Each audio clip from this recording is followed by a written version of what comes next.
These my dollars make it hurt.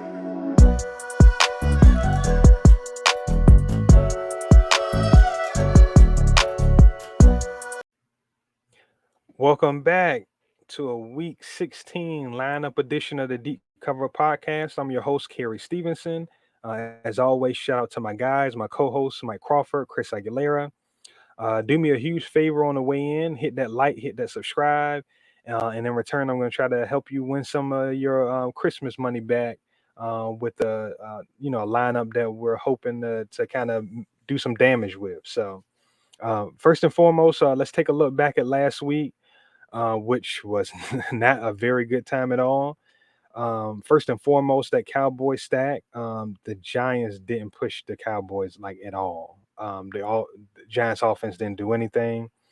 Between that and Zeke, looking kind of surprisingly spry. He ran the ball well. So between those two factors, them getting Tony Pollard back and him, showing well, it just wasn't set up for Dak to have to push the envelope in any way. So, that was a pace-up game, but at the end of the day, it really didn't matter because the Giants just didn't put up a fight. So, obviously, if Dak doesn't hit, then the stack doesn't hit. I think combined they had like 26, 27 points, something like that.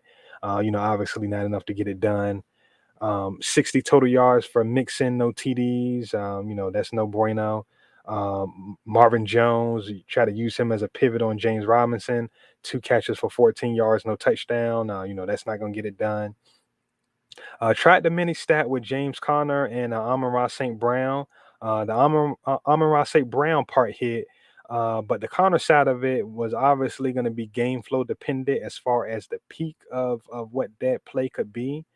We needed the Cardinals to jump ahead, and playing the Lions, that wasn't a bad bet to make. But the Lions had different plans with that, so that was one of those situations where it makes it so clear on why it's so hard to put anything in stone in fantasy football. So it pays to recognize that, one, and then two, it pays to be able to recognize the closest things to that and to know the difference between the two. So lesson learned there. Actually, the Millie Maker winner hit with the mini stack of this game. He went Amon-Ra St. Brown and Christian Kirk. Obviously that's a lot less game flow dependent. Both of those guys were at the top of the pecking order as far as targets for their respective teams. So shout out to him for hitting that, putting that together with the Tyler Huntley and Mark Andrews stack. So lineup went crazy last week. So shout out to him.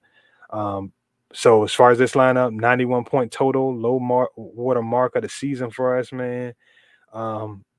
So we're just gonna learn from it and move forward, man. We're gonna bounce back in a big way in week 16. So go ahead and get into it. So for week 16, I like to identify that primary stack off top.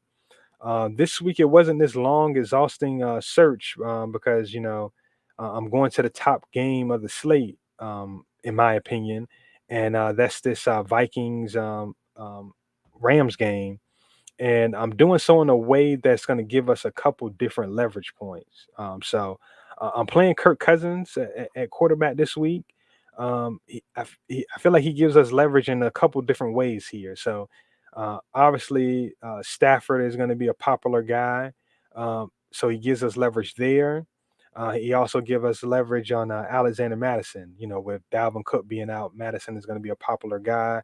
I expect both of these players to be among the highest roster guys at their respective positions. So I like the leverage that creates here by playing Cousins. The Rams play fast. I think they're like third in neutral pace. The Vikings are like 15th, so they're not slow by any means, right in the middle of the pack. But I'm expecting the Rams to kind of speed the Vikings up a little bit.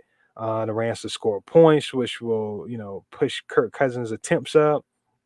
And then obviously he has the weapons to produce, obviously with, some of the guys they have at their disposal. So like Cousins a lot this week. So I'm going to go ahead and get to that game and plug him in. First stacking partner is obvious. It's Justin Jefferson.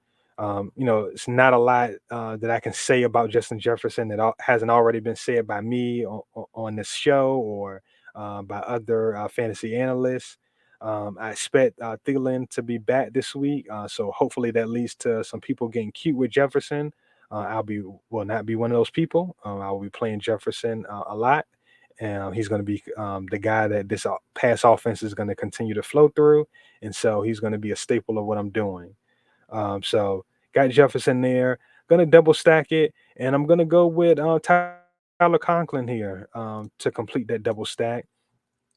Now, I like correlating my tight end with the quarterback when I'm paying down at tight end. So that gives me one angle there. Um, it's been kind of slow for Conklin recently, the last 2 weeks. I think he's got like 3 catches in the last 2 games. I put that mostly on the Vikings just kind of gashing people in the running game with Dalvin Cook. Obviously Dalvin Cook is out this week.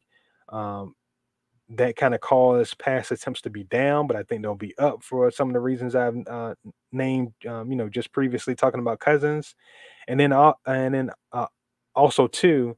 Um, this Rams defense holding teams a tick under 100 yards per game, 3.9 yards per carry average. I don't think that the um, Vikings are going to come in here and just gash the Rams in the running game. So I'm betting against Madison with this stack. So I'm kind of hoping that trend holds true, and I'm going to use that to kind of leverage things. um, so looking at Cousins' games, when he's had to throw 35 or more times, Conklin is averaging a tick under 6 targets per game. I think this is going to be one of those games where he's going to have to throw it over 35 times, for them to move the ball, score points, and things of that nature. So I like this play. I like this game environment. I like the correlation. So I'm going to close out that stat with Tyler Conklin. Going to the other side of the game, my run back, another one, simple, obvious. It's not too much I can say about Cooper Cup that hasn't already been said. Um, he's tremendous. He's in the offense that they move these guys around. They keep them in advantageous situations. He plays a lot out of the slot, which is hard to key in on him from there. Hard for defenses to, um, apply the kind of attention that he deserves. So obviously he's a matchup proof guy, but the matchup is great too, which makes this even better going up against this Viking secondary. So got that stack in place. Um, Running back, I'm going to kind of ride the wave a little bit this week. These guys are great plays with great prices, great upside. First one is going to be Miles Sanders. So let me get to this game and go there. Um, 10-point favorite in this game. We saw Tuesday the kind of splash playability he has. Again, they're a home favorite. He's getting the touches inside the red zone, and 5,600 for all that he brings to the table is just too cheap of a price. So love Miles Sanders this week. Other running back spot, going with another guy, similar price point, also a favorite, James Robinson. Um, I kind of pivoted away from him this week. I'm going to go with him this week. I'm sorry, pivoted away from him last week. I'm going to roll with him this week. Great matchup against the Jets.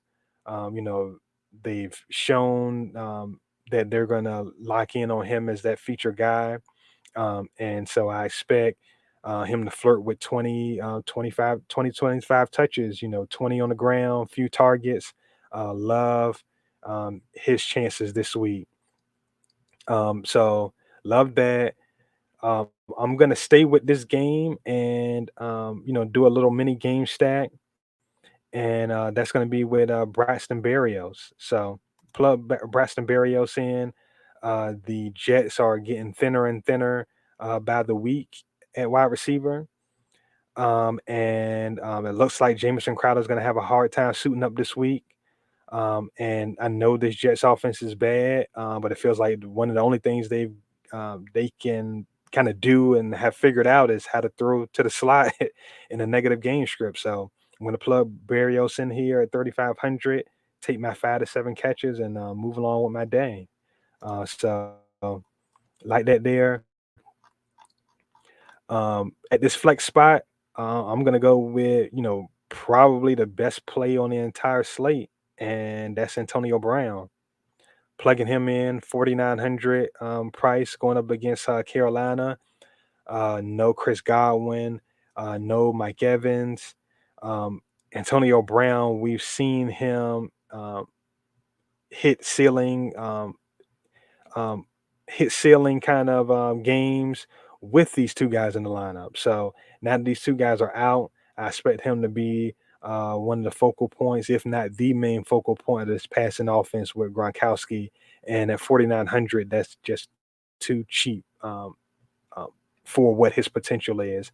Now he could be brought along kind of slower with his first game being back, but um, he had the suspension that he had to serve. So being a guy that kind of keeps himself in the shape that Antonio Brown does, I would be surprised if conditioning is a huge issue here. He may not play a full 80 to 85% of snaps, full complement in that way, but I would expect 65, 70, 75, something like that at the very least. So really like Antonio Brown this week. And then closing it out with defense. Um, when I look at defenses, my first inclination is to kind of start at the bottom and work my way up. And so this week I didn't have to go very far, man. The Bears defense at 2,500. I don't know how popular a play that's going to be, but it's going to be popular for me. And I'm just looking no further than the trenches with this one. The Bears D has the highest adjusted sack rate in the NFL per Sharp Football, and then um, the Seahawks offensive line, third worst adjusted sack rate. I know things have been better for Seattle, but this situation with their offense, man, it still just looks very much broken. So I'm going to bank on that lack of cohesion continuing, and I'm going to go ahead and plug the Bears in at 2,500. So that's going to close it out here, man. Again, thank you all for continuing to check this lineup out and give it the support that it gets. Merry Christmas to everyone. Enjoy your families. Be safe and go out there and get you some bread. I'll see you next week.